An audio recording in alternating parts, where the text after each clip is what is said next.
নির্বাচনের জন্য পুরোপুরি প্রস্তুত থাকলেও কোনো প্রার্থীকে সবুজ সংকেত দেয়নি বিএনপি। দলটির সিনিয়র যুগ্ম মহাসচিব রুহুল কবির রিজভী বলেছেন, গণমাধ্যমকে ব্যবহার করে দলের মধ্যে বিভেদ ও বিশৃঙ্খলা সৃষ্টির ষড়যন্ত্র করছে একটি মহল।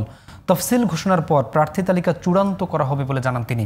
তাই বিভ্রান্ত না হয়ে মনোনয়ন প্রত্যাশীদের ৩১ দফা নিয়ে সাধারণ মানুষের কাছে যাওয়ার আহ্বান জানিয়েছেন রুহুল কবির রিজভী। আরও জানাচ্ছেন মনিরুজ্জামান। ফেব্রুয়ারি মাসের প্রথমার্ধে আগামী জাতীয় সংসদ নির্বাচনের আয়োজন করবে কমিশন। নির্বাচন পদ্ধতি নিয়ে মতবিরোধ থাকলেও প্রস্তুতি নিচ্ছে রাজনৈতিক দলগুলো। নির্বাচনে সবচেয়ে বেশি গুরুত্ব পায় প্রার্থী বাছাই। এরই মধ্যে রাজনৈতিক দলগুলোর সম্ভাব্য প্রার্থীদের নামের তালিকা প্রকাশ করছে বিভিন্ন মাধ্যম।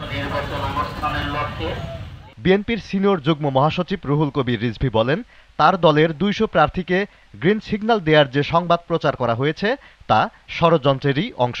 গণমাধ্যম এবং সোশ্যাল মিডিয়ায় বিএনপির মনোনয়নের কথিত তালিকা নাম ধাম প্রকাশ করে দলের নেতাকর্মীদের মধ্যে বিভ্রান্তি, অসন্তোষ এবং বিশৃঙ্খলা উস্কে দেওয়ার ষড়যন্ত্র করছে। বিএনপির মনোনয়ন দেওয়া হয় তার নিজস্ব গঠনতান্ত্রিক উপায়ে, কোনো সবুজ সংকেতের মাধ্যমে নয়। বিএনপির এই নেতা বলেন, বিগত সময়ে আন্দোলন সংগ্রামে যারা ভূমিকা রেখেছেন, মনোনয়নের ক্ষেত্রে তাদেরকেই অগ্রাধিকার দেয়া হবে। আনুষ্ঠানিকভাবে নাম প্রকাশের আগে বিভ্রান্তি না ছড়ানোর আহ্বান জানান তিনি।